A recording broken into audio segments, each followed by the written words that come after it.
used. He despised the shame because of the call and the purpose on his life. That's what I was saying earlier on. He signed up. No, I feel like that's quite a little. I feel that's a little misleading for this point of discussion. Because now, if you're asking people to look ahead, it is the same thing that your father said: "Don't look at your feet." Right. What I'm saying that's what it sort of communicates. As in acknowledge the cross. Acknowledgement. Acknowledge the cross and the shame, but therein, the future.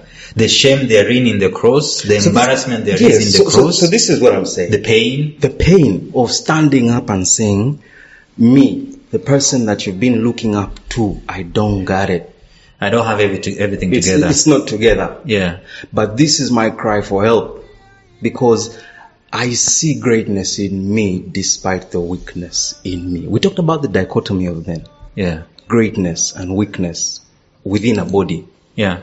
Yeah. So that your strength and your weakness come together. That's why even Jesus encourages Paul and says, in your weaknesses I am made strong. So glory in your weakness. Yeah. And says, I'm good to be weak if being weak invites the help and the grace of God. So that's what I'm saying. The first V is to be willing to be vulnerable. Yeah, but you see, we are still sorting out the idea of the space. Where do you get to be go? vulnerable? You were talking about men going to the bar. And this is why I said, now, if you look at the church as a building, you'll always find inadequacy.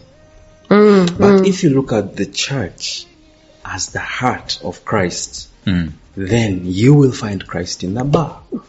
Then you will find Christ on the street.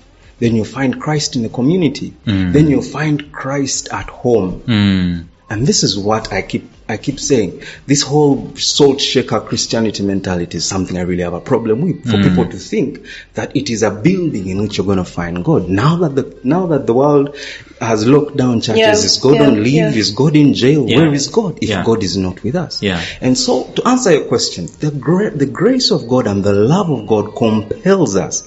It has compelled me to open this space that we're calling Solid Jamas, so that men can come here, not as a place physically, but look at it as the arms of Christ, where you're going to find a nurse, where you're going to find an ear, where you're going to find a hug. And we do this out of the mandate of Christ.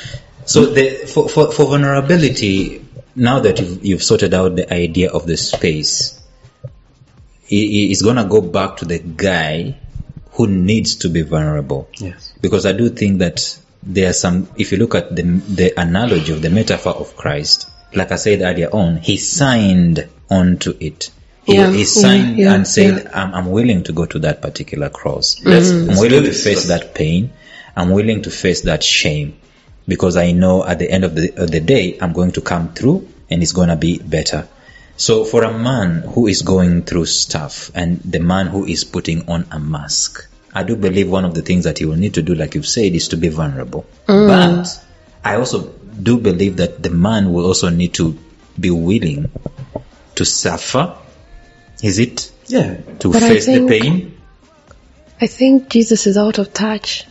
No. It depends on how you see Jesus. It's even crazy that we have to only pick on him to give us an example for us, the living beings. Let me give you an example. 2016, I had a conversation with a friend I'd known for years since school. And one day we sat down and I confessed with him over coffee that I was dealing with depression, I was dealing with addictions, and I just laid it out straight.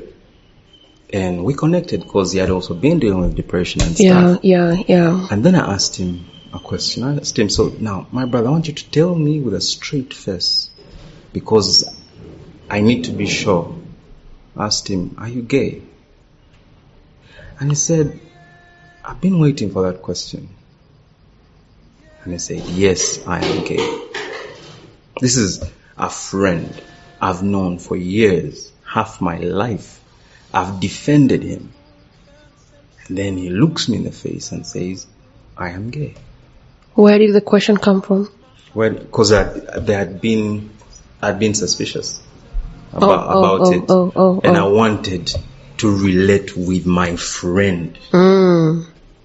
So I got him to unmask, having also unmasked. And that brings us to the second V, which is vision. That when you've been vulnerable and you take off the mask, like the AI in China, then the whole person becomes clear. When you take off the mask, the whole person becomes clear. And you see, the thing about Jesus in this conversation is he's the person who sees you as you are, but also knows what you can be.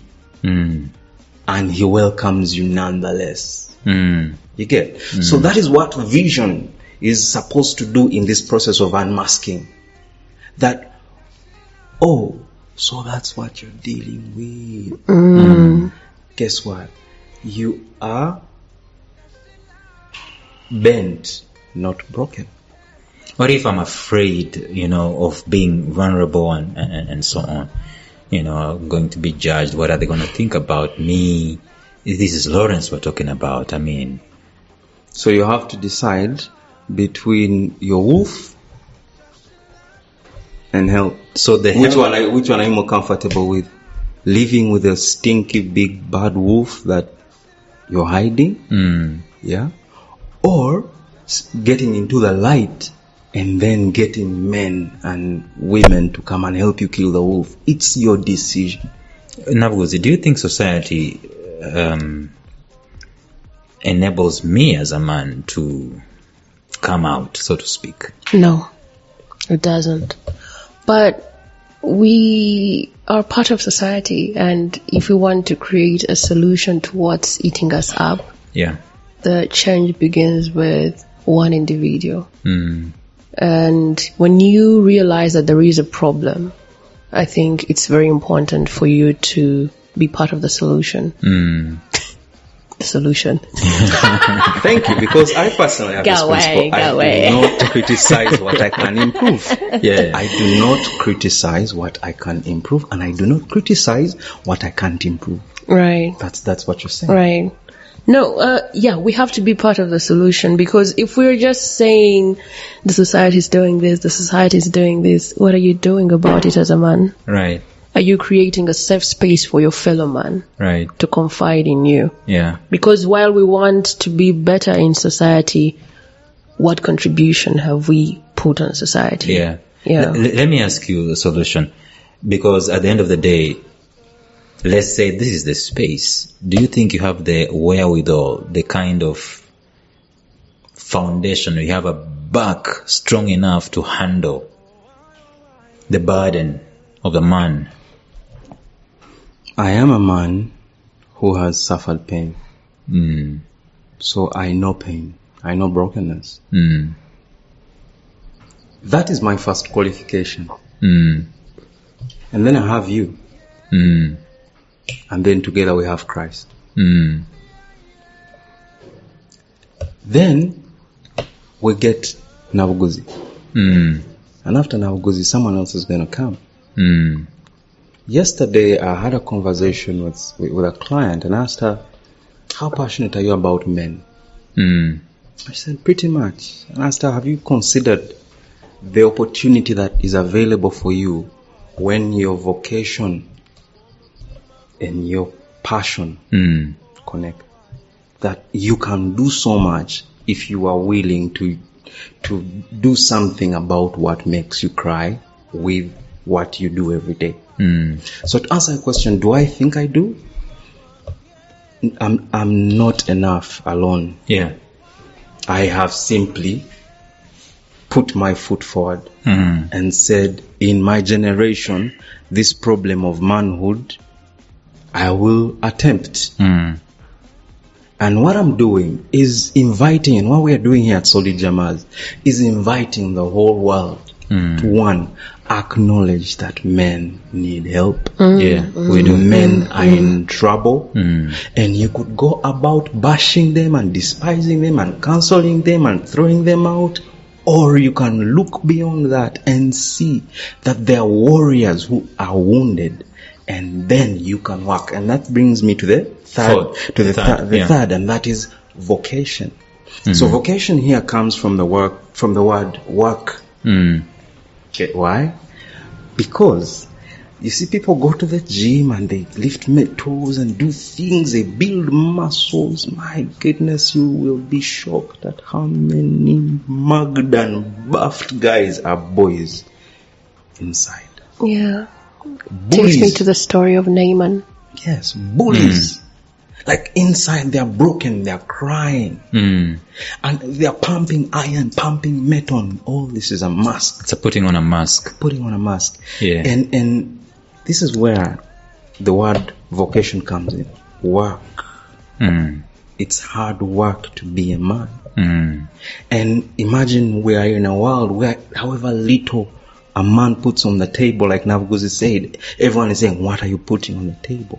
With your masculinity. You know, you should to use the word manhood. What is your manhood putting on the table? Yeah. Let's use a real graphic example of the phallus. The manhood, when you put it on the table, does it count? Is it enough? Let me shake some tables on this thing. Yeah. No, why are you bringing that? Because what is happening now? What is happening now? Let me paint a very graphic picture for you.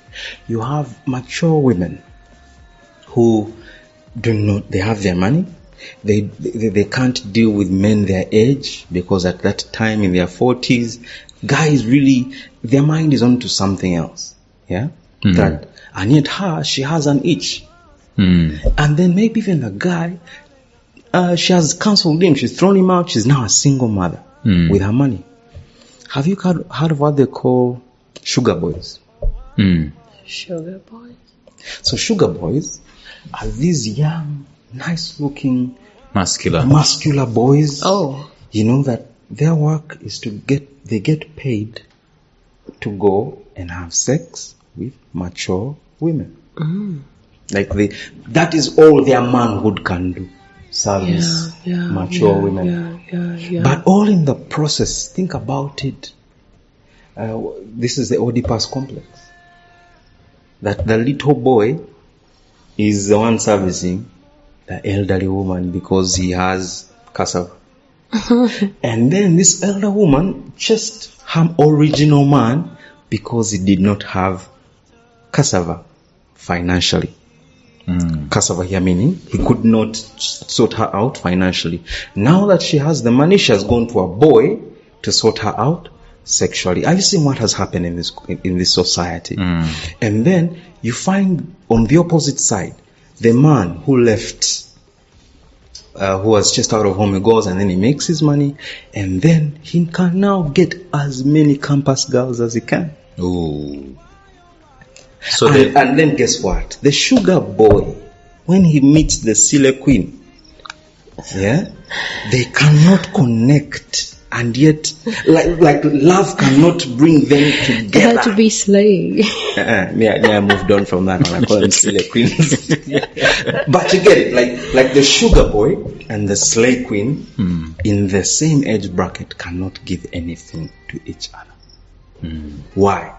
Because their psyches are being broken by a community that has elevated power, that has elevated money above simple humanity. Yeah. And it's very hard to say these things, but allow me to say them with humility. To say that it takes work to be a man. And when that work that needs to be done is not done, you have sissies, you have brokenness, you have all these problems going on. And that is why when you see the man through the vision, when you see the vision of the man, then you can get to work to turn that rough cut into a beautiful diamond of worth. That is what we're trying to do, to come to a place where being a man is a great thing. However hard the work it is to become one, we will do it. So, Nabuguzi, let me ask you a question. Maybe it's a bit personal. I'm sure you have different types of men coming into your inbox, social media. Are you able to identify those ones who are putting on masks and those ones who are not? Those ones putting on masks? Yeah, as in, they are not really themselves. They are putting